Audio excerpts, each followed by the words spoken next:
And there was he will use every means possible, by any means possible, to win the elections. Any means, so there could be clean, it could be diabolic. Which one is he talking about? It's a Greek minister and bomb throwing. Anyway, Mamema ba kwaba. And I don't pay. Ofake from UK will be joining us, and Professor Yehans. And so ewo fia ha. Just say enya agro kra. Ye bedi nkomo pi. Ye beti asim ne ahwe ne ekoso wo mamu hanomo. Amamu no send esi ko any campaign send esi ko. Any wine and our fata say ye di adwano ma no de Ghana ekoduru Bosha Asase so 2028. The next 4 years is going to be in the hands of one person and his party to lead this nation. Mfie na no e wo hosa no. Emu nsem pi. Enya grow. Emu bia say ye di abato ye te say dance gro no. Enya agofo ma o. Ya beka say gogo ni ato awie o. Enya ball bo. Na wo fa no apagya ko wie no aboni tim. E ko wie ma na beto fom. Eye wa brabo wo dachi. E na wo di kokura amanyoku bi nsem se mfie 9. Onto to niema, security, education, health, economy, IT, everything to the core. You make a wise decision. Ba kwaba. Major so I'm see asebu. Oh my. Yes. Ujira na so. Haven't you? Oh my, now go for inshallah pa. And anope so ye de ntia be free Dr. Baho. Edi ama yahwefo ene etiefo nyina. Anope ya mwaninye se Dr. Baha abawo ho. Se oba beka de hawo ya de etete wo no waba no abegye ayelesa.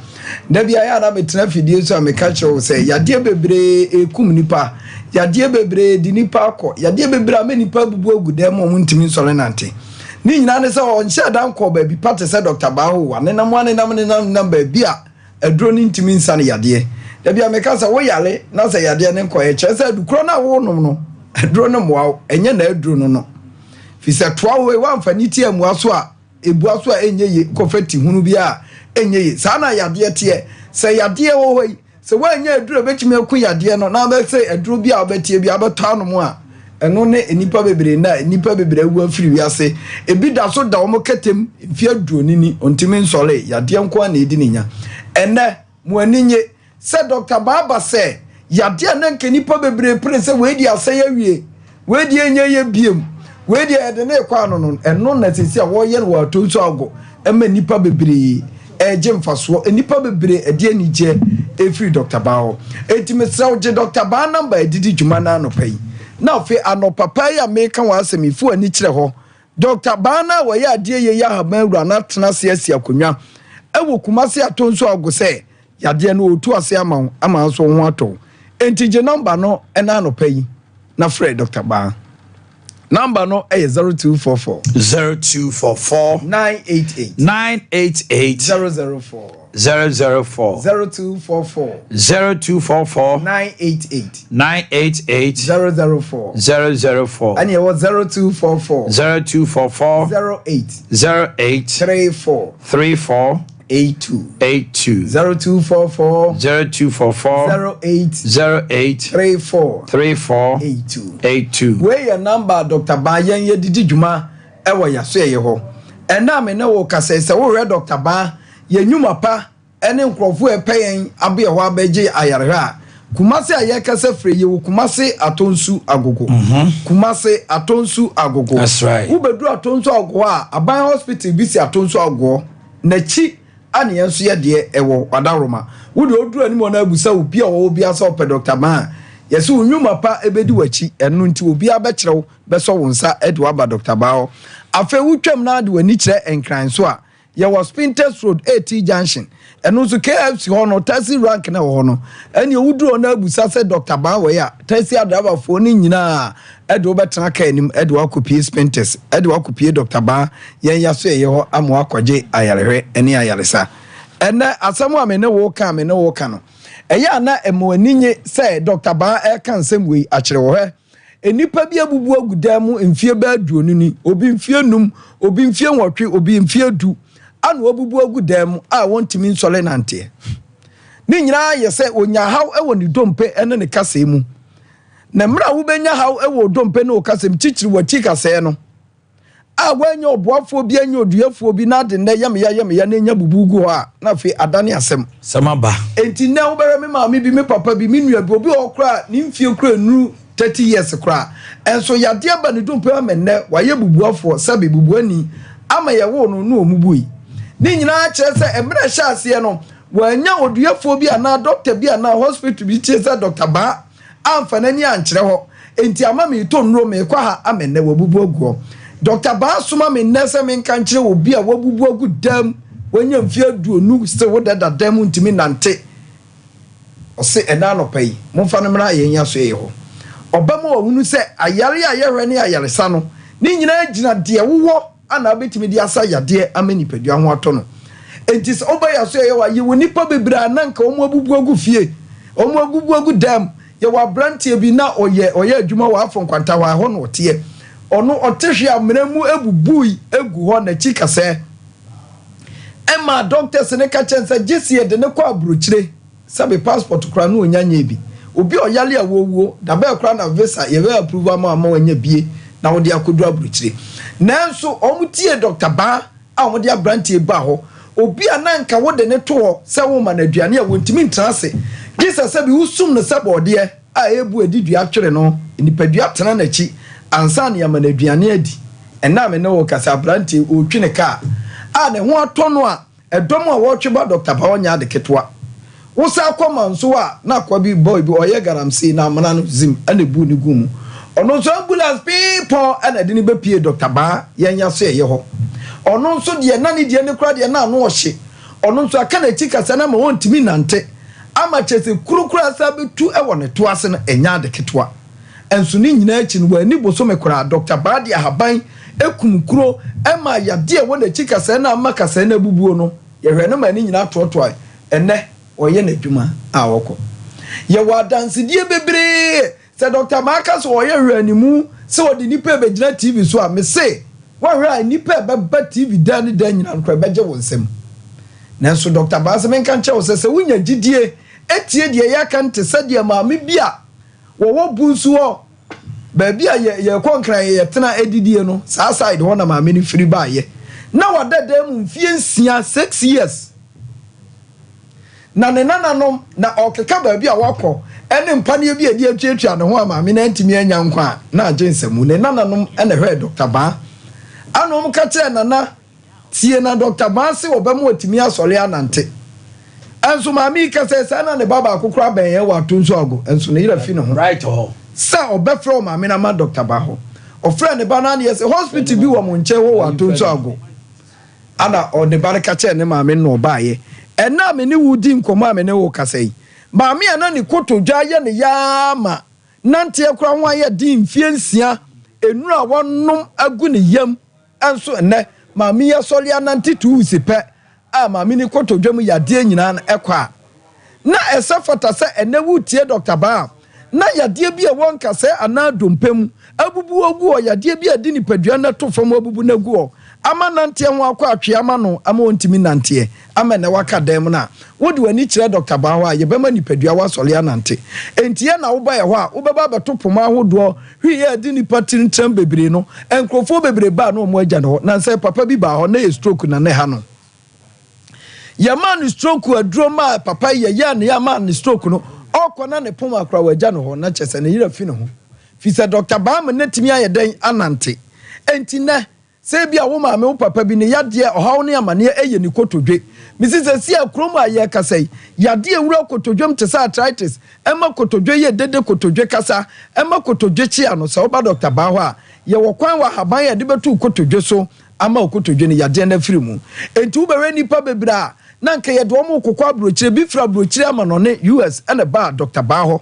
anka broni de dade e kwhye ne kotodwe mu nanso ohun Dr. Ba ji abibiduro di ye edwini hunu se ahaban de Dr. Ba animte no enne nyankopa daroma omo no mfirama no ne ba ya na ke de dade akohom kotodwum no enne Dr. Ade Ahaban amomo ato mo enti se obi ba no ye aduro ya Ahaban na se bi wachinchini ba bi na moa ne ye bo Dr. Ade akire wa mesre ogidi na Nyankopon no obo nipa no obo ye ba asase so wo bia dum achede a ode ma nipa bebre enti obi ya nwumtuni enne obo nwum bepem sa bere nwum kra wo nte enso de nyame di achede ne che no da bia wo fa no nwum a ede sa na Dr. Baate Nyankopon de Ahaban mutumi ne achede de adom no se wojade woni padwam ti se stroke yade wachi kase wachi bramo no usisi na ya oya achia amenne wuntimi nya wo hwe ukotodwe kekabo mu ani nyina no oboa no na no pen uhunu na ugidi de ba Dr. Bawa adansidi ankrofo die no wonso benya bia di na wo ho ato enti na no pen de meka chew ne se sasaburo bi na tini padwa wo dompe no kase mu amenne awoba na wo ho kirewa de ye ka chew sasaburo yade ebetimi afiri ni padwa no so akwa mani padua no ho atona na ni nyina ye Dr. Ba aso eye na wo so do ani kire enna me ne wo kasai sa arthritis yade no ana na asoso so waposo enna wo pagya wo nsem pagya anopa me ni udi nkomoi obi ne ya wo nyina ne se ne nsa na loke opagya na beti na mpagya wo ye ne ho hwe enyeye ma me mesrew bra Dr. Ba ho na arthritis yade no abawura waposo no yemfa Ahaban entu ase ma wo enne obi dia ye yamkro ulcer Osa mani huna mane osa nti wodidi enyeye osa nti wotwene komu enyeye ni nyina gya sa yamkuro abedan no eno oba Dr. Bawa ye behwew ye ka bibi te se gwaita eye kompo yade eno so wa bi wo so a wo pese wo kompo no firi wo so no oba Dr. Bawa ye behwew afa hani ayade eye nkwai so nipa yam ema nipa bu faso etwahwe ema nipa bre no sa hani ano oba Dr. Bawa ye wa Ahaban a de betu hani anase ama ho ato afema ne bebre fibroid no age wo mo awo esi wo mo awo ho kwai obi di amana fu aye kakraka sister bi ba ya so e wo so wa operation kwa 6 times obesugu Dr. Ba so Dr. Ba ma ne sole enani ni so apepa ya mana bibidro ama ne fibroid na ne fifi ana aba yeyi ana aba no enani nyina yira ama wanyem ebepeba ato ne na so a na chese yaresa na yesa na ne de ye ka ho asem ni nyina no se wonya gidie na aba Dr. Bawa eno ma ye boboso nyina no ubenya afa ahudi afirimu ama so ho ato ene obi ba bodam adwirimu haw enti nda watam na kɔ baabi adi che bi akoto ne nan mesraw oba Dr. Bawa adwirimu haw nyina no yesa wo ho emani padua no ho to ye de kasa ni nyina aba wiye na anopai de ye na me pese me tu fo man na anopai wote ase ne se enya hospital bia na hospital ba wo pe baabi abekɔ a wo yade ase betu a yade ne mabie mu dia na waje number no de wani a kyerɛ Dr. Bawa na afia dia bibiduro kroje die broni ntimi nya no eno na Dr. Bafa no aye ni ye eye 0244 988 004 0244 988 004 and 0244 34 82 Dr. Bawo Kumasi Atonso Agwaban Hospital nechi enkan ya was Sprinters 18 junction ena no pɛ me no adi nkomo nyina wie fa yadia no pɛ bɛda Dr. Ba no papa yi ne mfi ahaba ne mpam yalie ni nyina ɛma won te sɛ ɛyɛ ba o wa nya ko ye touchmedi no so wa hanom anopɛ mabedwafo atena se Professor your hands D Arthur Prof Chasemame trader and artisan network TAN Ashanti region 10 patron Amstead woko Kenton Apia Menka University of the skills training wadodo musuku diwa na puno de mai sina puno de mai yes the pop to say okay Kingsley Adumata Japan o friend of Boakye and Intehudin obeje so MPP UK chairman Boakye akwaba Omanhene Yaw bibi aboko nyame tiase ye do ba de ase ye da nyame aseso odi ma bedru ye mama kwaba so minim se mo bobo adwuma anokre ani e maba MPP NDC for so yes Boakye Boakye there wa be there see dollar na go do 20 cedis I think 30 pesos dollar ben go do 20 UK pounds no coffee UK pounds they pounds they could do 20 cedis yeah 30 pesos Boakye yeah odi empacho wa be mase o man no Mo this can aba. Mo be say na able to. It's on your day. Hey, Omanhene. You see amount $50. £50 you put 10 million. 10 million. Don't jump 50 pounds. Na unka 50. Yes. Everybody me do as say me to fuel. £20. Them do go car. Why are they? So why are they? Why are they? Na body no so wow. I Professor think that's a wrong party. So I was a young woman. Go born Professor Yahans once before so we do Professor Crown PhD. Aye, why Professor is here? Obi a wo nim de say na wa ko PhD say am ya. Amika se metro. Mr. What about there? Let's take off because we jam here. Ola beba. O ma etwa de bia. Oh say o say no person that be train. Oh train. Prof, for your professional person ya wote. But na your professional game na be di. Ah, you be di professional game do the train. 1 second. The 1 second what can you do? Oh. What that Roma? There's a moment I'm waiting 1 second. Yes, and I said Daniel the crack on. Obake we also nya abotre. Okay. Aye. So body. Aduma na na member to be aka papa. Meche time so pe. Mama fa we to da. One Link Academy a unique schooler. Yama kwai. But wow, bano school no corner kane no. Wa watrase hu se kola ne ba ne nso hye ene wo yare ya kina we na disuamu atofom. One Link simin ka cho se kola ne be bie school a crash ya beje no nursery primary JHS 1 to 3. One Link Academy were boarding facilities proper housing facilities. You go school bon say housing. Oh yeah, house 1, house 2 near the. I just say said that the thing kwalani nyamisromu. Now ko share state of the art buildings any facilities I said that be a good ho. Kwalani boarding school nyempa and so cronsio woman every one more debi. A state of the art. To One Link Academy say for Obanebra Paraku Estate at Asamanso Heya. Na a residential area. De ni won kwale sua de na car pin in the mood debi. Your number is 0208 191 351. 0208 191 351 and 0547 448 241. Obi ton fie. A 6 bedroom, 6 toilet and a bathroom, 1 living hall, dining area, kitchen, balcony, a sone form, and a big parking space. A bit for cars in Sian and some. You good concrete to a hard money and Nimunina and Tifuto be any ho. Santasi Brofo do deeper life a camp on Echi Hope. 0244 751 741.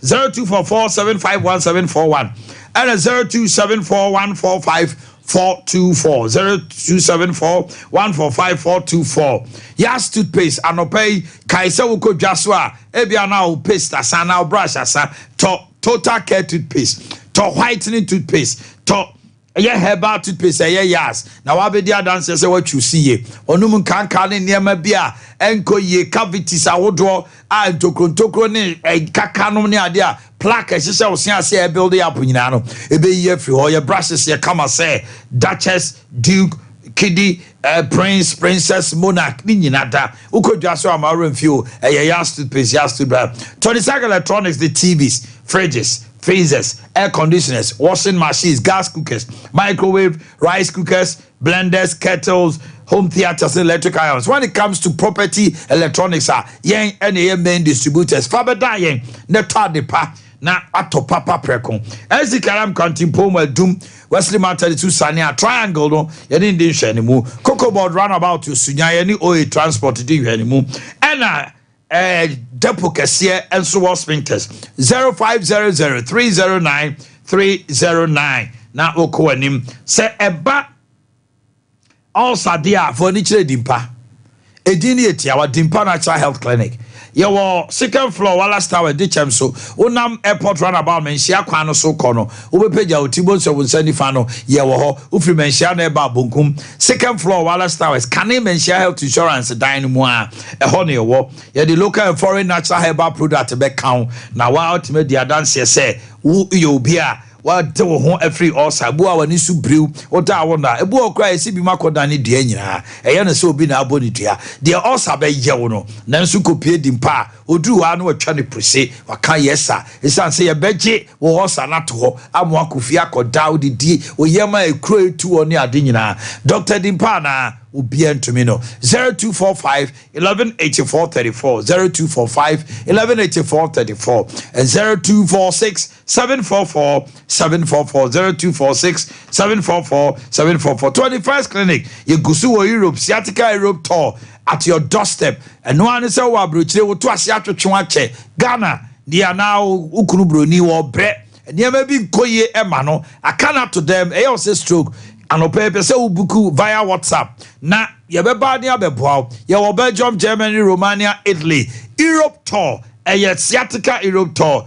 Dr. Blaise Foster obo say o call the TikTok page live your life oni wo Ghana for o to twin kobo bebre omo yare no so wo hwe omo kama 0244 915 116 0244 915 116 and a bibia ekoso ubukia yebeba ni abehwew enumusia New Z natural mineral water for your wedding engagement parties a year obeye o ma me birthday bi papa birthday bi anniversary bi na wo ya ensia wo se wase no eye zeta na wo tum say year se ko kire nsuo ma ne nsuo no nye zeta packaging no cry kama about free bowels how much sorry now bobia na wo se no 0244620294 0244620294 Brema Westbrook to Jackson Chronom kwan no so Atomic Ashowman kwan so won kran and Matt Roberts will sunyane Shannon so we'll come back to that na bibia enkoso overke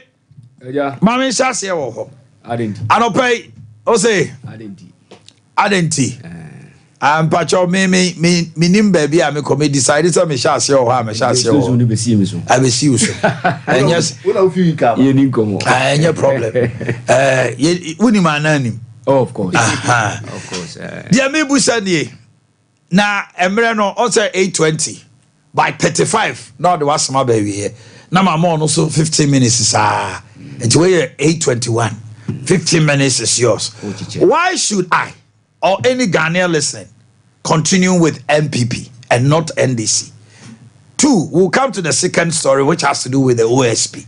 But for now, DNT na obi ti of Akea, or MPP UK chairman, on to Abama NDC, MPP. Now we nyai NDC. Baminti onope. Yo, omai mame nawasi na me mawo mo ni adwuma. Say adwuma mo ye ne na me first time mama be refia.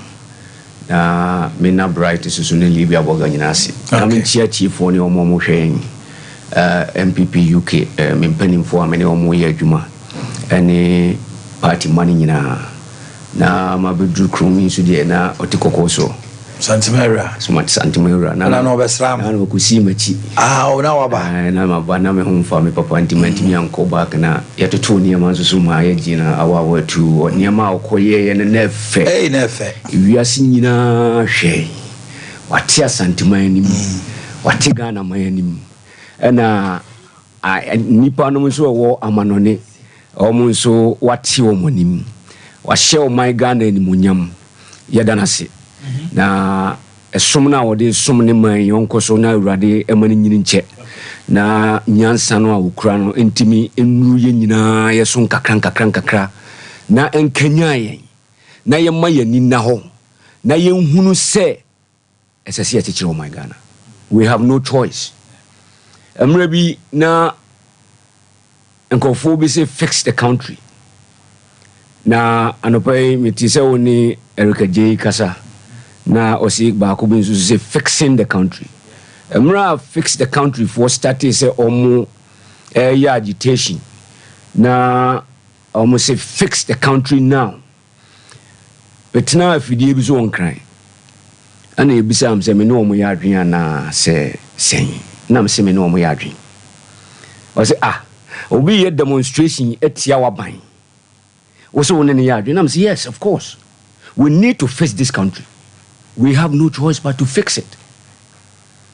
Adia many omunya adwene now na omo de atwato because you cannot fix a country now. Oman a ye chichire eti se Omanhene ti hoyi ye wo otinase ohwiae osori ginae enante etumrika kakra ena wo hyase ko school ena wakwa ne nyame aye wadom na nimde abedi unchen enu nti na konso ya wotie animu me ni hu nimde me ntimi ma ho nimde be wura wotirim hwia de aka ye benefit enu na yen Ghana for 7 produce sometimes ya na me di ye ho ya kakra if say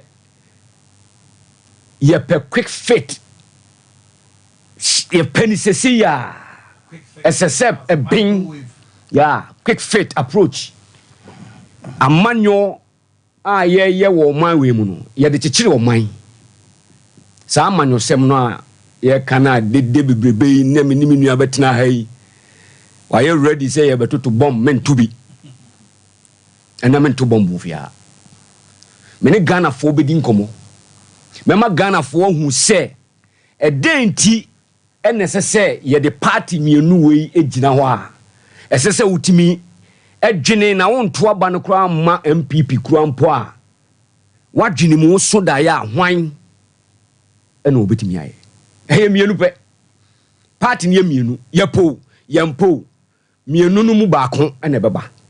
It doesn't matter how ye de agitation ni abufuo ebekwa akodi obi achi ana say asumasi bi enkofo preach oh ye hia independent or no ontime ma anya no kre in a very long term ankwale ya omonya akwanya asuade yi a omo koni sei na obohu se nimdie ni free mu bana eye dodo no na nipa nyina ntiase ekwakoye very objective to make a decision na nya obi de momoni ko so obi nsem na nya sabi obi di kruaba ko so obi nsem na jina fokoto ababa me. That is what we are facing right now in our country. You go to the remote villages where many people are completely disconnected from the country. It's so sad. I have been to places and you get to a point where your network is shut. 1 week, you are out of the world. That is where the decision of running this country is also made. Many of the people, it is unfortunately for us, the Biane ya tinase, na NDC for tinase, na entro muntro akesiye omuni mchaye yasi akwobi ya friend Sami Jamfi. What in the dimpe? Well, Chabia, my timid in the court, Crano was Abe Pahoto, and Nanny Nena, Ghana for Binum Dinidi still. Mintiase. At the country, I'm a Cassie Minia, Prof. A wrong party, and you named the no Kutan India. Nanka, Obawa Honso, I'm many budget. But on Timmy Moamo. On funny nim Diano Moa. On Cano Crunch Rome. Omo said they are deceiving Ghanaians. In what state? Thank you. Why are they deceiving Ghanaians? Didn't I? Share Mami Kasi me for you, Ramama. And so I love this man. I wish I could mail for be and I'm in your penny and now Obusiani. But you know, your papa no because why ye once I see you, Ramama. That is how I see a do woman. Na me ye research kakra bi na me hu se papa no wo di Ghana fo hwamo papa the whole Ghana ye po bia esese nimdie so nka wanyini na nka wa ya akokrampo sebe na oda ho na nka yakobutu ne nche na o whisper gu ya sum keke esese ka Ghana timi develop Yura Mahama sana nka sese ni status tie unima de kro di Omanhene ya wo Yura Mahama eto Kwame Nkrumah bam na ne papa ye minister oko atimota ye yini free hold ne basi ko shrem ma ne ko free senior high school na ne eye limited e wo shrem nkwa onya sa opportunity o wie ye no or science so enya akonya ebeye assembly member ebeye candidate say opese yento ne so aba na omeye MP ema yeto aba man beye MP ema ni nya kwan ebeye deputy minister of state esa beye minister of state ebeye running mate masada na meka nsem we niche. This is 93.1 FM. Ofri ono obeye vice president of this country. Oye vice president wiye ye Ratamos nyamemfa ne kransie 24th of July. I think say 2012. Yeah.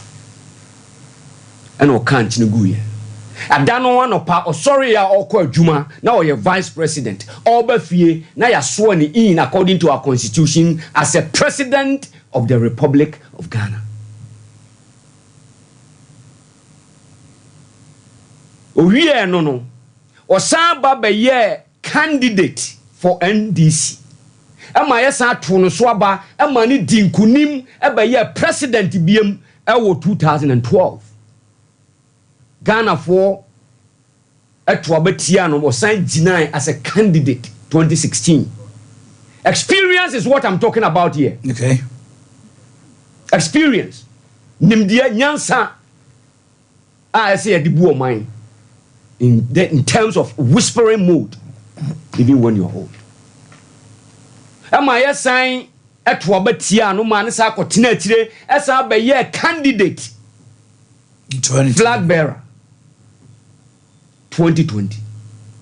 Ama esa toaba etia no man sa kotina tire esan ebeye candidate in 2024. And there also a person san be president. Yaso or pacho. Eka oni kwaso obi ane ne compete. When you're talking about obia nyame ahira no ama na brabomu na setinamu all in life I experience in terms of looking after this country. Nobody have had the opportunity like that in this country. Not one person obia ni wiase even around the whole world to go through such processes to become a leader and become a statesman. And yet you think he has not done unfair experience they also Diana of fairly Ghana puto. How? Because in Kaisa say you Ramahama Unyasa Akonya na ye vice president. Ninim Diana wa acquire na ye massive essing even presidency. Because the meal that he went through of Fakwani Nina say experience. You go school now, you could do baby and era about professor degree or the TNO. I'm telling you, was spending a lot. And nothing and ne nim diana ekutano no de timanim sisiano. So obiena no kasana e ye ne fielder. Ni kwa se mimi timejina tinye. Even if he is deceiving us. Because minim Yewra Mahama nya experience and kasa. The man have had that knowledge. Why lucky? Ghana blessing no. I see obia e Ghana. And yama sasa nke Yewra Mahama timidi free ni nipa duamu e ma ne ba no anya nkokon ketenkete ne expect free no. Anya mpra kon ketenkete and expect free to mama ho. And yet 24-hour economy that one kasa ube biye wano can say me ba me de baba and ye bisa say eno ne dien e ya abo benya. Why is he still struggling? Since I to abayi papa ya oba ya almost 2 years near was abaya candidate you know. Tell me one policy direction. One. What me jina afidie bi so akase se me ba Ghana fo ade wei ba ko pa wei me yama one ade ba ko me dini ho yaw papa can you quase or Timmy Crow year upon toa? If you said ni dibran in the caliber of a person and Niama will go through and Nesania was ya twadia di lotto. This man is playing with this country. Or the Oma way to Chacha. Because Omanhene met me a Kanyama me of a key. Manko school, I'm being honest with you. And Kofosi Maminka. My last school I'm a call here Abripo LA secondary primary middle school. Abripo. Me school no be mu na me yakwana boni kakra. My last one sepeti mpomu nyina me kokko nyina bi ko negration kakra for to division no ni ade. The last one was Abripo. But I can tell you, I have led Ghanaian Transport Workers Association in UK for 6.5 years as a chairman. I've been the second vice chairman of MPP UK, and I'm talking about a group of poor intellectuals in the DNM. Intellectuals. When I was running to become the chairman, being the second vice chairman for 4 years, almost say intellectuals, and as I say DMPP UK, because me can't. I'm saying the sanity there. Yeah, cleaning the moment to my own. Sesano mu kadia se madwuma ma ye nyinati ene niema ma ye ne niema ma achieve na omo se yen kan wa it is becoming even albatross on your neck that it doesn't matter how obey adwuma unkan because MPP be kofom UK be kofom it want to mame and I'm taking MPP UK's name to the highest Manku school. Middle school living certificate exams man yet but met me a bugana mine as in your mama. I'm telling you the truth and you joke. It's about management. It's about how the people behind you are the Krotia Yara Mahamane NDC Amagana for Brebebribeno and Nipanumuna Omu Dina Chinua or the Omu Boom Mino or Muna Yasha or Munya Nipa Krotena or Dina Ona and yet John Dramani Mahamani Dinaunti Yankotwaba Mano. No. Now, Mom didn't China, the almost Mahuba could be a friend Sami Jamfia. We are about the information minister. More checking as well. Okay. Mahuba could be a friend of Kokubuahin. Ale omono why day? O me kakeke. Sagana 40 me ba until I'm saying me metra me politics wa. I won't do politics. I will speak the truth to Ghanaians. Me ne so I'm round about to 4 and I can say because my father no pay. How long are we going to sit in this mess in this country for long? How long? How long? The nanadwa ye akwanya nanadwa yegu Ghana hey nyinati. Look at what we are still facing. We need to be deliberate, serious, and very upset to say as your teacher o mawi. Somebody a man about chain. Na me call your hands ho. Your hands. No akwaba. Me man 15 but a minute at also. Timami tio. Omanhene. Yes, my brother. Me that's it. Ofake. Yeah. Pacho me chia. Me jo super papa. Ya me so chira no ntonkom. Amen. No more nim dia nkosoro. Amen. Na oma wadwe mu da ho a. Wodi babo NDC. Oh yeah. Yes. Mami fa akoye so na me chia opim so nana. Bo di mama mo so. Na enda wase. In fact, the BIA make say ye show autonomy ase. Say fight for autonomy. Ewo apia menka university. That bra car member ho no. E ba em beti odo. Already for the currency in my. Sa apia menka di na boy. Omo na no ma we da. Obake allow. One Kafra. Yenya no na on flow na se ne be ya. Ebe sa menya time mama sa baba. Maminchia na nakosi. The original chama. Na minchia edwadifo omo wo Kumase. Ne na fana nyina artisans omo ye omo amonsanu ndwuma fitters, welders, masons, dressmakers omo ye artisans omo Kumase nyina nso michia omo Omanhene NDC party no edeme ato Traders and Artisans Network I wa Asante member enti samu tiemi a monfrɛ na yembra yenim bebe bidin komo yebaba mo na so yenim bebe bidin komo nhyehyɛ a NDC party no John Dramani Mahama ewo edemamu wombra ye pre say ye baba be di Ghana so na ya hye Ghana ekokosi baby a Yankopon ode Ghana be ekokosi Omanhene woni mi bi when of a key ekasam but say in some ba kumienu bia me pese ye politics me no kase say exchange rate one of the key indicators component so man you see ekoyia eno no etimi edimu ntintima nti bra Yura Vice President Dr. Mahmoud Bawumia bra your candidate we catch say Ghana isikasam enkoyie sikasam na enkoyie nti ena na nado danko akufado wama na konya se omeye running mate na ometo to Ghana isikasam FMI. This is a simple message. Enya ono kra na kae omampanyina nkasa nso kae ejina simpie so ka kire se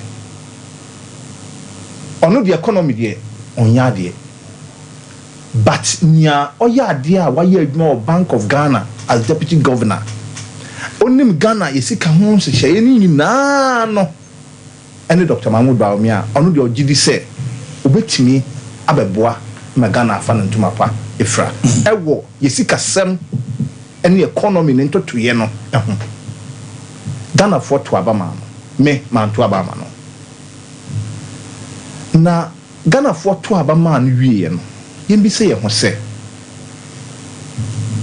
Ghana sikasam ekosi sen sabe mo am UK more US there one of them more or less like a positive effect on depreciation and say yeah pound you could do your friends say 20 cities 30 pesos and they say what the big bagana sika ubenya no ni adwuma obetimi aye no sometimes no young of free say yeah but me nua no ma mo te kejetia Dubai edidwa omo sesa sika efree ha eko akoto nneoma ewo UK US Canada abano minua se wo presented Dr. Mahmoud Bawumia nensam o kan ye in 2016 ene nde senia exchange rate movie from 4 cities to 16 cities 20 pesos or 30 pesos ewo black market minua safo no omo bre no kwasam no say Ghana na chichire no se si amebe fuel ya metoyi and the fuel 1 liter 15 cedis 1 gallon is 70 cedis 4.5 meto shell ye wa ya Omanhene at the time now Dr. Mahmoud Bawumia ka kire en say Omanhene mu ayeden no and the petrol ye to ne sen yes mo betumi aka say no kre Oman de ne chichire economy but ofake wona wo UK say yes say Omanhene mu ayeden kra na interest rate saying inflation rate saying and na your friends exchange rate nso saying ukobo besia we are stable and no the eka omanpanyin na nado danko akufo ene Dr. Mahmoud Bawumia sebe omadu ye hwambo no moda daga na fo nso enam say ye say ano a ye de bo besia no enye sa no na sebe wudi tua eno nti sani omo de omo no bebo Ghana fo besia se John Dramani Mahama memwo enkoyie enti monto aba mame ena membe ye Ghana yie no enye sa ene eko anasa akono enti empanyimfo ka bibi say sankofa yenchi.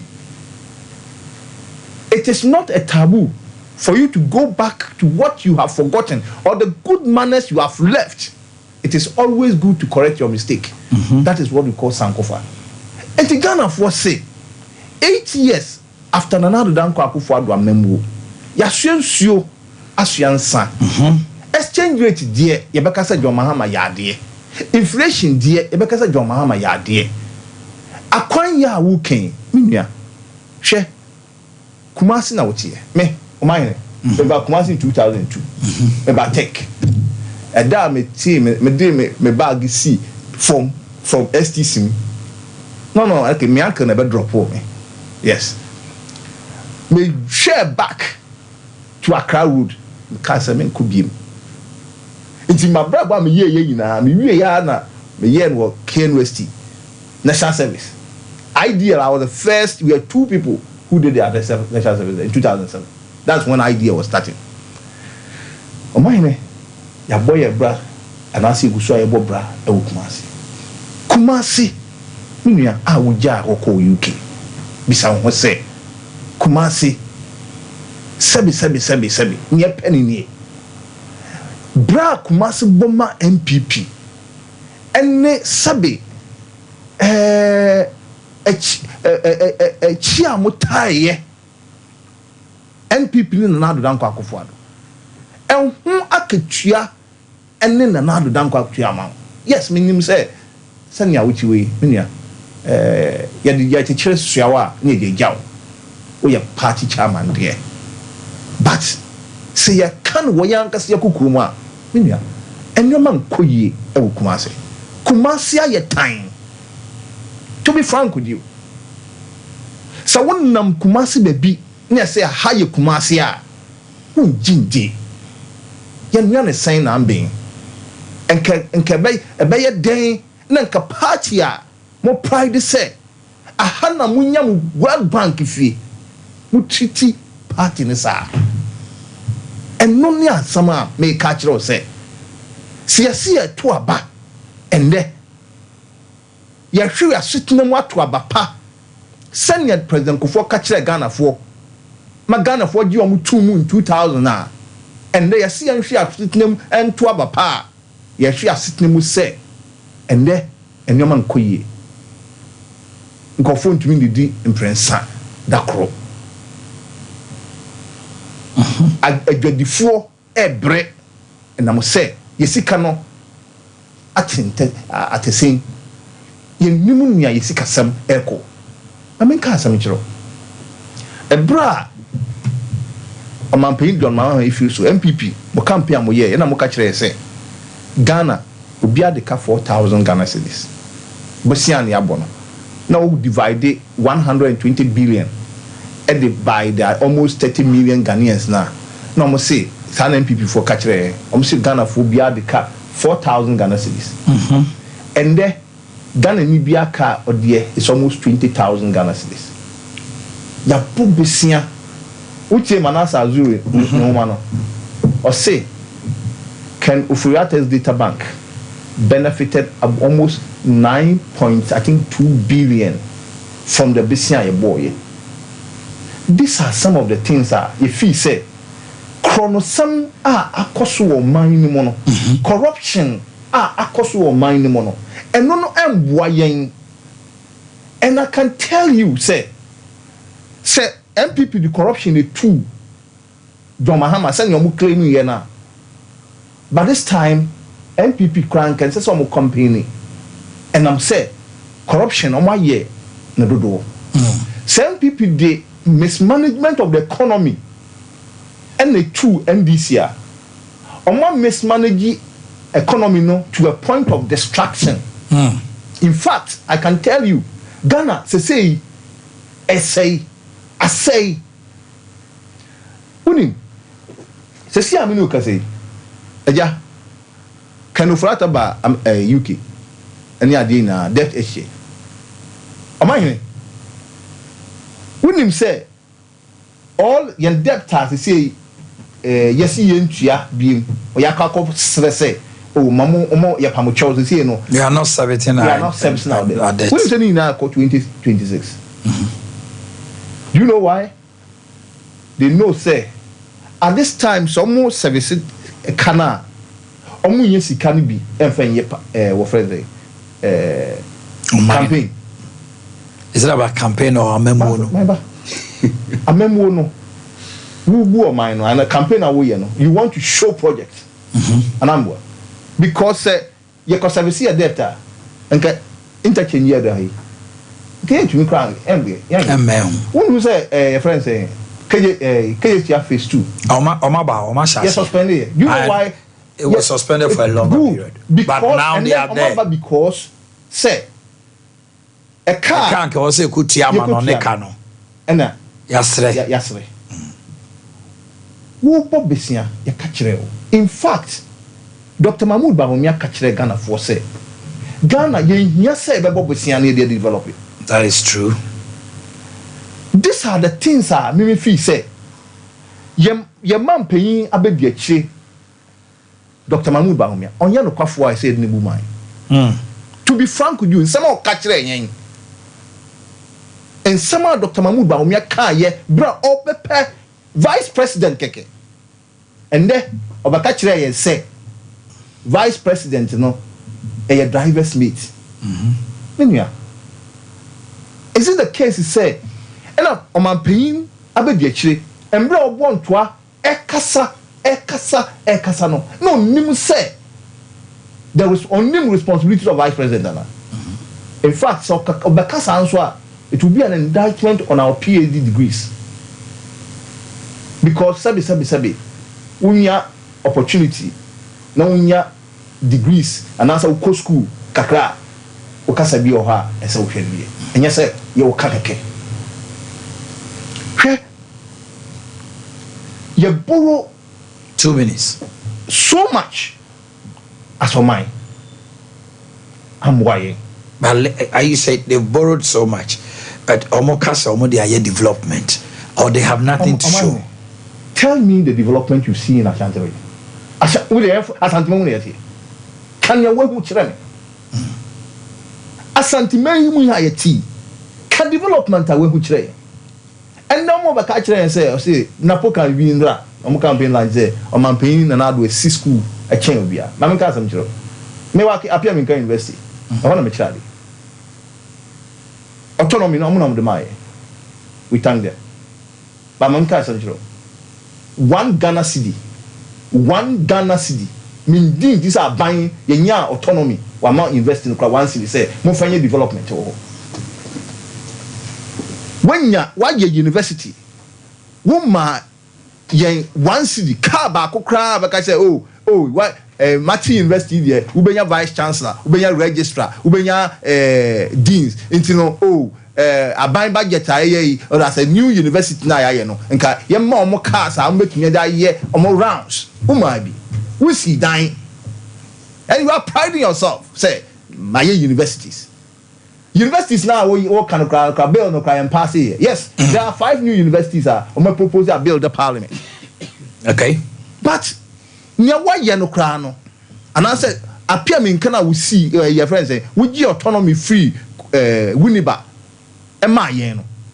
Bisana say bisana po say dia na ban no waye e dia ma apia menka university and na mo a sabe all the two I am say why we see universities more than a one education is good my menka am chiro o mine free SHS any Ghana's independence who him say they have some resemblance. How? Yes. When him said Ghana for pre-independence, there were 2 schools of thought. Independence now. And independent in the shortest possible time. The same way, when free SHS was to be made mass, there was 2 schools of thought. Progressively free and entirely free. Now, Mama Casemiro. When him say and ne o man paying na do dan kwa kufu adu tumi just fin sie so ka kire say Omwa and Omoka say independence in the shortest possible time. They all contributed to independence. But Omanpeyin cannot be sincere enough to tell us that the president who launched the progressively free education, Dr. Mahmoud Bawumia, any MPP for Napo, who was the minister that implemented the free SHS in that mass way, cannot come to tell us that, oh, John Mahama did well. But you see, because the independence, it worked something against them. Ekotia almost say they were fighting against independence. They are quick to come and say that our people were part of the independence. However, because free SHS was more beneficial to them. This is the hypocrisy. And I say inconsistencies are NPP has continuously. Okay, the answer. Mami Musawi. Now, what said the entire NPP MWA? Now NDC and continue. Let me ask, what different would you do to change the narrative? CCA, Omanhene Yaw, Ghana for beto abama. Ye busa say, e dear na obeye sonko a, e mema ahokyere a ye wom CCA no. Dear niema na masese gu akwan mu a, se Ghana for the aba no hye monsa. Metimi anya ahotoso say, in the next 4 years, baby I 1 year, but NDC, John Dramani Mahama di omanim no. And niema metimi akase weni we besesa. Let me give you 10 minutes to do that. Omanhene yeba no omo tete yen traders ne artisans a inu omo ye adwuma. NDC believe that hwe obi a wo man nsan adwuma obi a omba aban ho mba pa adwuma mfiri no ho. Okay.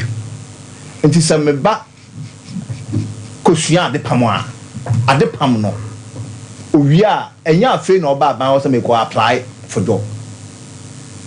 And now we check the statistics. There's always 5% group of people beyond the school. 1% beko. We try more time. Uncle school. Uncle. That nimpa now see uncle school no. On no me free SHS. Eye nia odi kosua adwuma. NDC aban say 1. Free SHS na ono no nko no. Senko kono betu admission fee a. Na admission fee eye the trinsa and then the tools are or the question aduma. It is half one yet bema. Number 2. Mamina ochre akolana de pamono.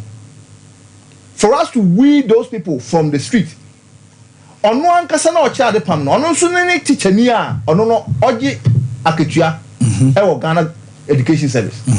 Another Ghana TV service. Enti ne say wo ye ade pamni. Na se when we say akora bi ono a onko school otifie no betia convince ne say o mesu adwuma na se we registered aban app wo behu a wono nso ye wo incentive for you. The number of people you train you behwa ho ya ma obibi atre washim free SHS. The problems and I'm seeing of gold, green and all those things in our want to say. Under the NDC regime, private secondary schools were booming and they were working. Free SHS by now, a free entirely internal. Na public secondary schools in Kano. Wouldn't private secondary schools in Egu. John Mahama say free SHS no.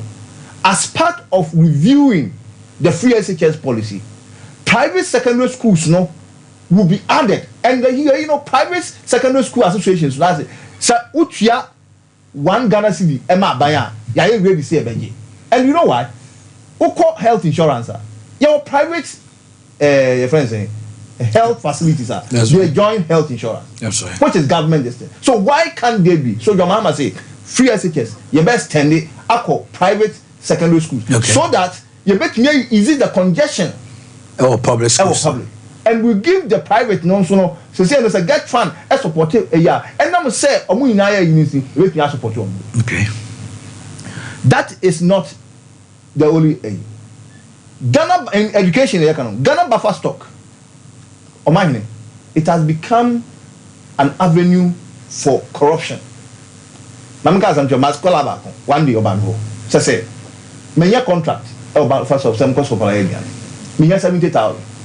My profit is 70,000. I told I don't have money. Why can't you, Omanhene, 70,000 difference profit? That 70,000 no could have done something for them. Yes, see, all these years, Ghana Education Service, yes, see, domestic business. I want to tell you, besides Yama, you free say, Bibi cost na yawa. Sabi, mama ya address it. And then me and you know, my cousin Joe, Oko secondary schools na business ma child be ade. In fact, catering na year o no me ya child be ade. It come to a point that omu ntumi nkasa. Enkwala nya aduane ndi. Aduane e de man kwala nsuo. And sometimes they come and tell us. They can't talk. And no any asura MPP aban e dia hye ya ye adwuma e wo public yi. In fact, na asem am ni mo kai kra Omanhene sami free ha na mo te say tata me a ye won. I'm telling you. Yeah, the direct. Yeah, the kofa. These are nyoma if you say. Those days Omanhene. NDC bre. What you make di Mahama atem na obi ankasa. Why? Because he feels say you're signing to that freedom of expression young web you know. What do you attempt? But if he say no, no matter you no good now so. But I don't know him can why. Yeah, make your friends say MP before no and some media personalities. Okay. Omanhene, your friend and non youth employment. One guy be a no mathematics department. CCA call the friend saying a just new citer will be like G obi time the entire floor because of programming. Or no, or yeah, man Ghana. Like a coder and data analyst. And I can tell you, say, the guy pays people in Ghana here, young guys are winning programming, $500 a month. To John Mahama say, look, I am going to train 1 million coders. 1 million coders, no. There are so much online jobs that are legitimate, not Sakawa. It looks like the same as the NPP flag bearer is also saying he's going to train 1 million IT specialists in Ghana. That one, I say no there, Okasa. Until say I can quickly on swap out. I know you find on so tonchen. You are the 24-hour economy. Me ever say you intimi explain it. Oh, some more different SHS ba.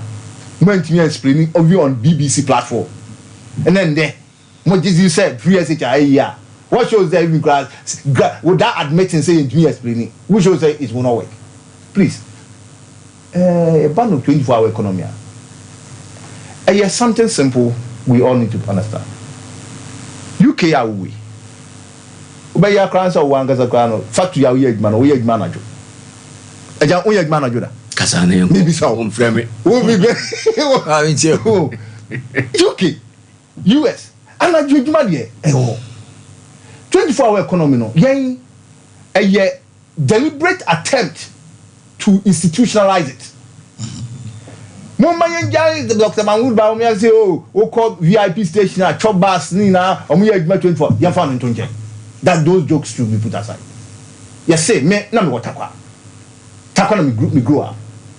When your friends saying Table Go Fields and Abosso Grass Factory, Bonsa Tie, they were working. We have 3 shifts. Anopa area enumere.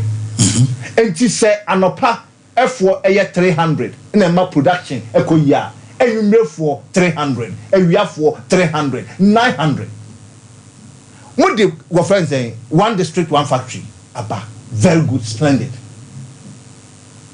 Yes, see, with a 24-hour economy, it is demand driven. Moka menjima kinye because Ghana yes demand that it means supply inti and yakwa buchiri ekofani yamaba. It demand no e Ghana dada. It is simply because it demand driven ah. Enye be before from because demand in the one yan code Dubai in China and China and Sanyo. We need to have what do you call it? Deliberate attempt. Man can't control. Society. See our factory it produce rice. And I say and this yaba all secondary schools yen are buying the animal. The rice are made in Ghana rice. What should say? Yen to me have a 24-hour operating what you call rice factory continuously. Young funny say Yakra a city and a bagana. The quantum of sugar we consume in this country. The last 2023 sugar alone was $154 million. Good. Import. Assuming say Commander Sugar Factory in Kwan say even import even sugar cane. Near Yawaha. Now making sure say the factory is working 24/7. Now say you work 300 workers for morning to the night. Yeah, 900 workers. Except to say Nimpana yen again say Adiana Mubayano. Pan yasi yempe. And I say free John Mahama no abenti yasi yempe. When the Emma of my Ghana yankoso. 24-hour economy. Hey, mo radio station amuyi. Mo 24 hours. Sabe sanopa morning show nkwana mo ya. And the other workers no mo ya adwuma na, you know, ko boka ko adwuma we. Near can say 24-hour economy is more of what do you call it? Production based. Now production, no, you always need some input. Into the 24-hour economy, say I say rice factories never work 24 hours. You need the farmer. Say no farmer no, obe produce rice no, anabwa.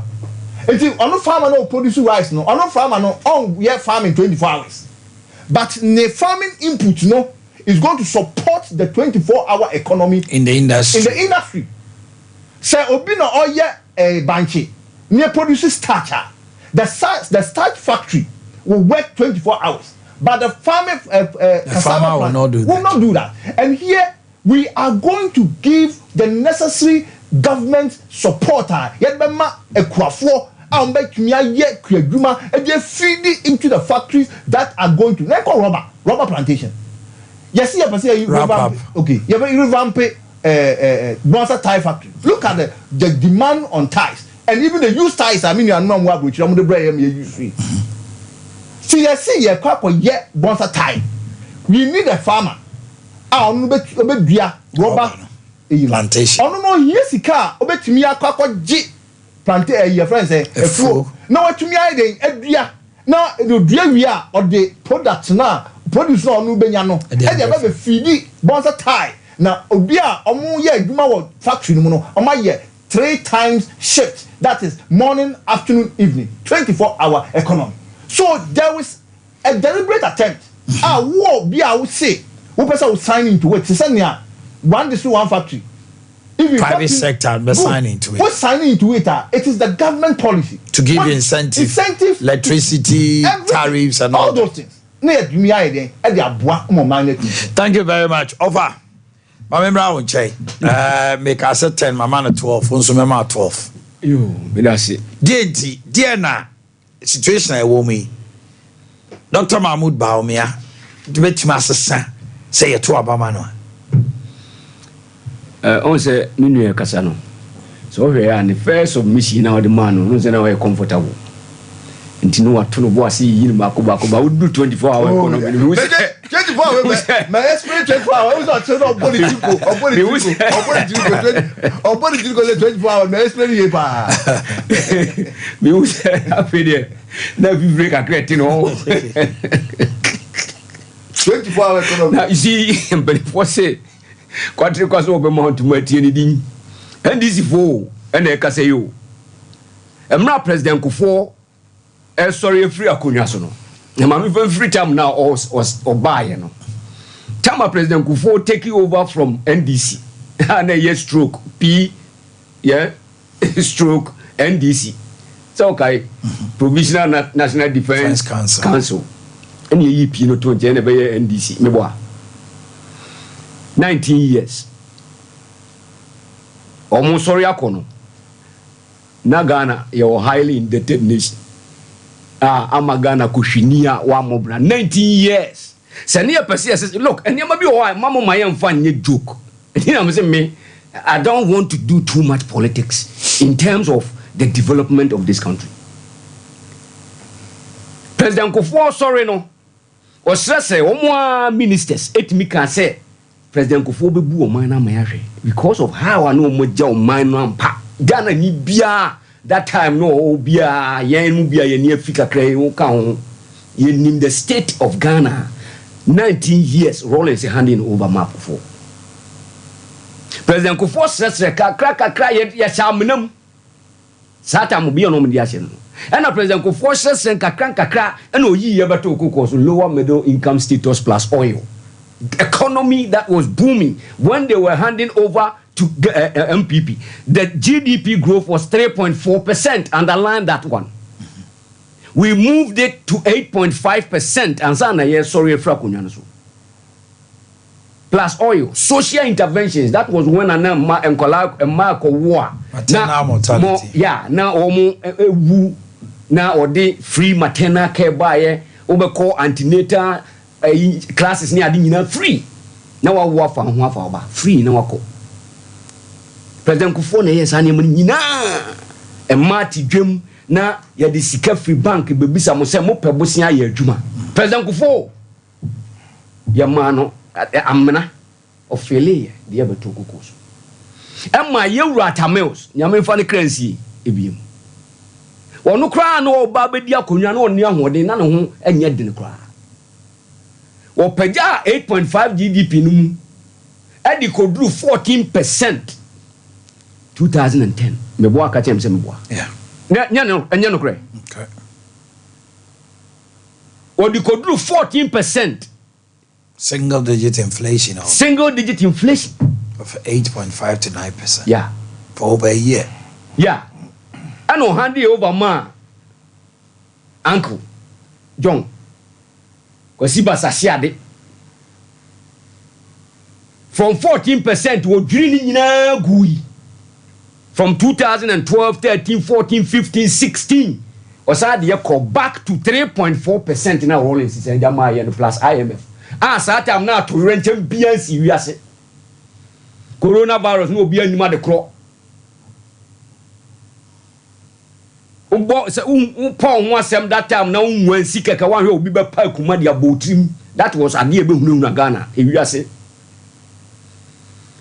MPP you can hear committee. Yes, said them, the whole country said them more than 6 to 8 months. If you're in the what do we be? I want to say new houses be almost apartment in the middle.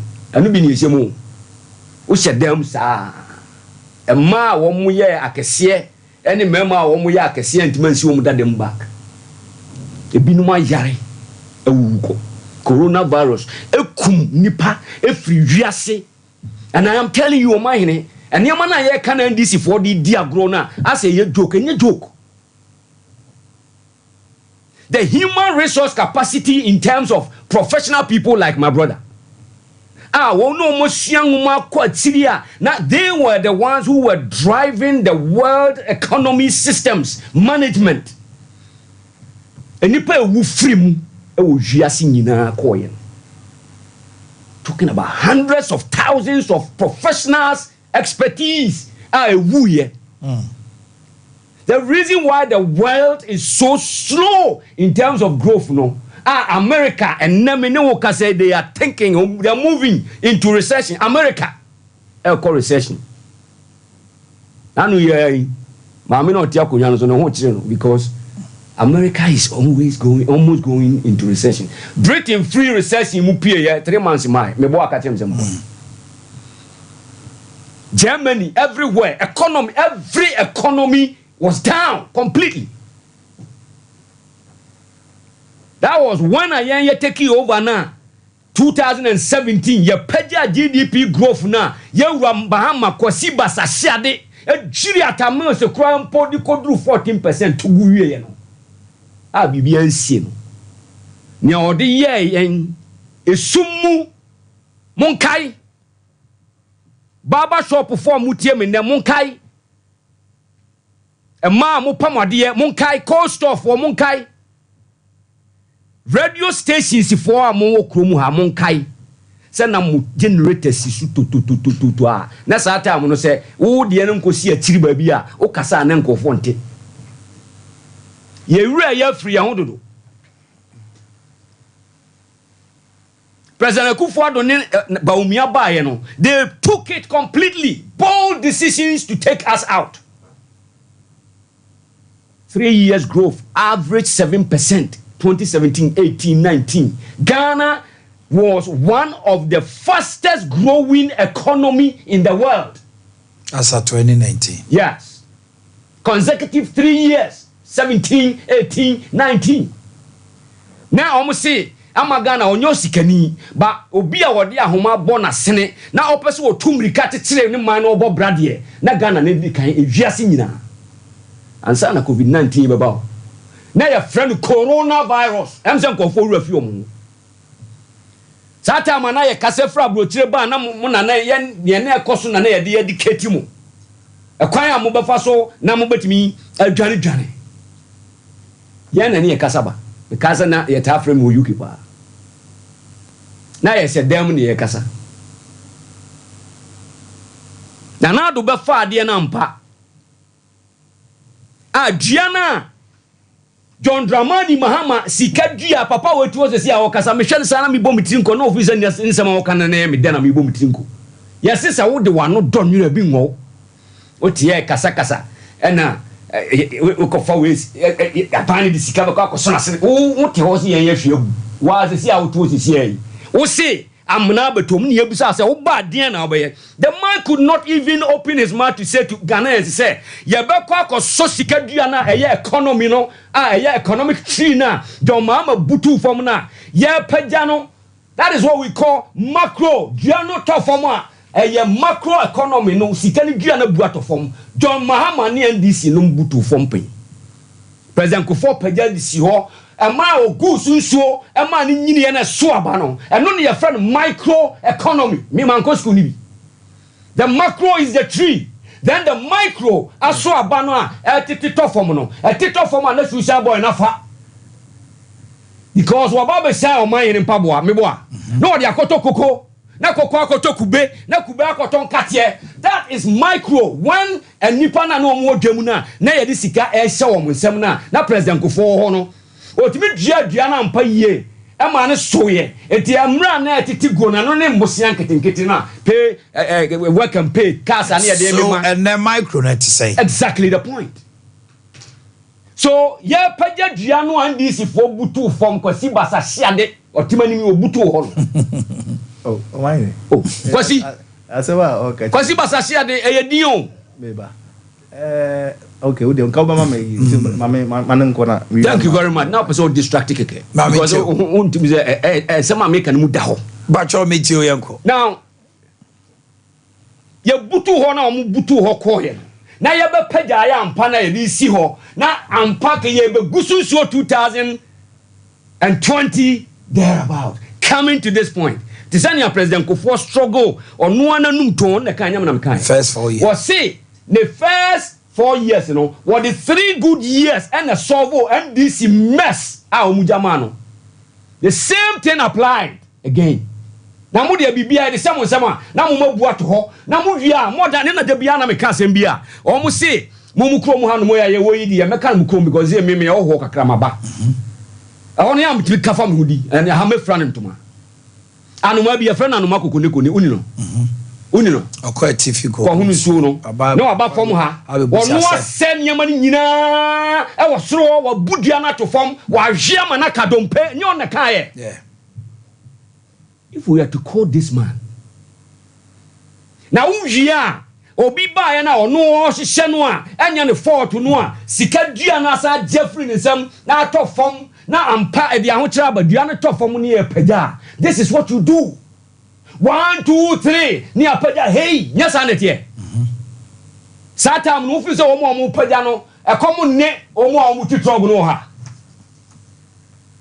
maame na oto nkate esesi na otie mi no onsa ne ho kire no unima de kronti no duane da fom ye paja no ne hihye na ye wura mahama eti wona wonu de ti akire a wo san to ayampia gum edi ya ho few a yen yese sika ne da fom ya be ka no kra na kire mu so ampa Diana tofom eti ye pagya nti na mo ho kire mu yi ba se nyame ye ya dom ampa na mu nyina mu som na first things first yet me pagya sika ne dia ne di si ho hwia which is nyame ye ya dom ne cross sa line yi ampa agiri na ye de pagya no 2017 18 19 eno ne ye de pagya yo ya spendi mu 3 years and kana dia ne be si wa ampa na covid different ansem tofo and na yesa pagya o ye gusu pagya ya de sise ye bebre agu akwan mu ama ye pagya dua na mpa Ghana fo nyina di ho adanse se niema a wo mu hu no ene niema a esi adan school adan a yesi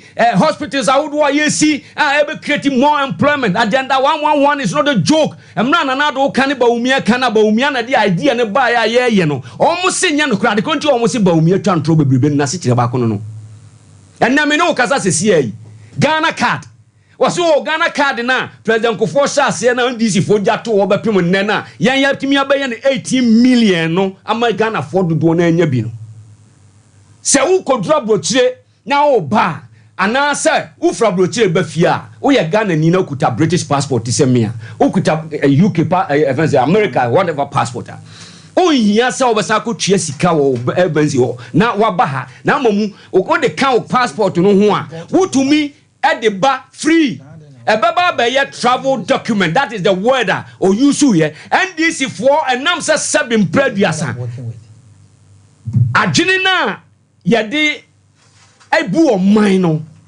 omo de no sedam pagya kakra nti man didi atemu se agini na ye de bu o man eno de bi afake ani memfa no to on eti memfa no bia nimdie akasa agini dia okay nimdie na se bi ka se o meye politics me ba wrap it up papa wrap it up mami na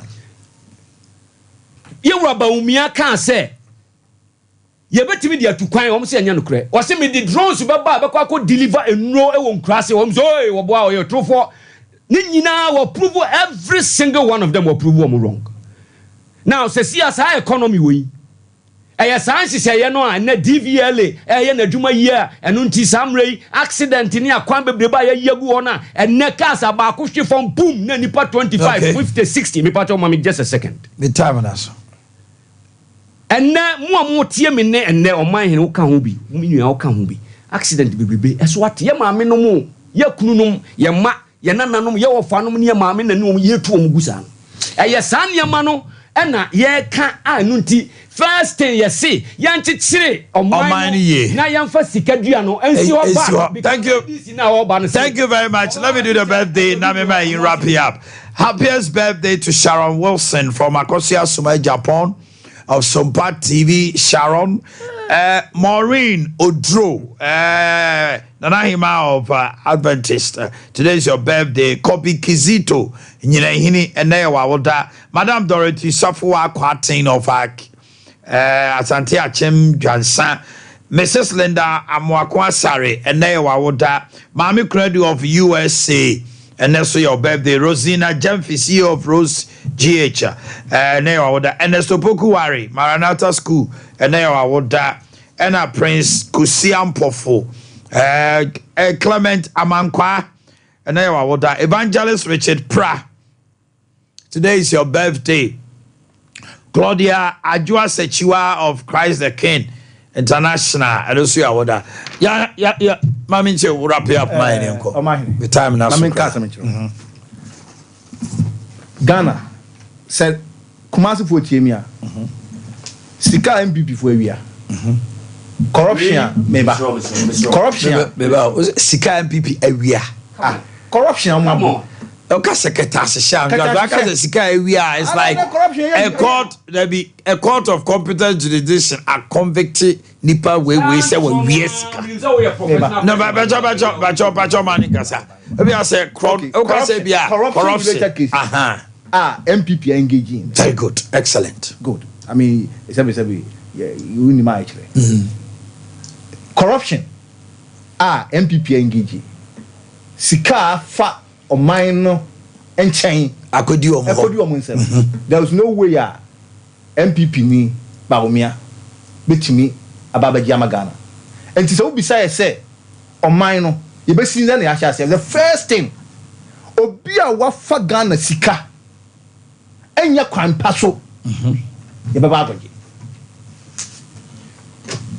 your friend saying Omanhene papa of UK na ba bisane say UK ni betimi di sika kogu ni dan mu to a point I betimi ayi mu $1 million wona wo free UK now still our huni ye sa party ye di akire 1 million ya twea free yehu till say nipa ni di na ni hu say we be yibi sa mamu we enkoye. Number 3, what's the COVID? Mam can this argument now me 1 minute na me time so ya signal 2017 in 2016 budget the growth projected in 2016 for you to go and check 2017 growth. I will always say on my after 1 point biano, the next year is from the previous government effort. Until 2017 was NDC's governance. 2018, Yaban said, na MPP agi. 2019 the COVID buy. Mamka some the COVID buy. Sika Ghana Frankasa contribute ye. Ye sa sika no. Ya chema party for some campaign. One TV we nyina no eye nneoma esi ya ankoye COVID obi anka se COVID ama ba COVID ba ye mfa so a Ghana fo nya ye besia meba ni MPP amango besi omunya sen besia omo boy ye Ghana World Bank IMF sika mo di mo interest free na ya sen ka maza kai na min nimu kra no no ka na mo chema mo party fo e wo nothing no ka 500,000 and 500,000 Ghana. Okay. Abusiafo ahane de dwumade ne besi. Ofake bayade pa ma me fasi ame bre na so. Adondom ye ne a ye besa ne mo hia. Makramo. Ya sorry me enko.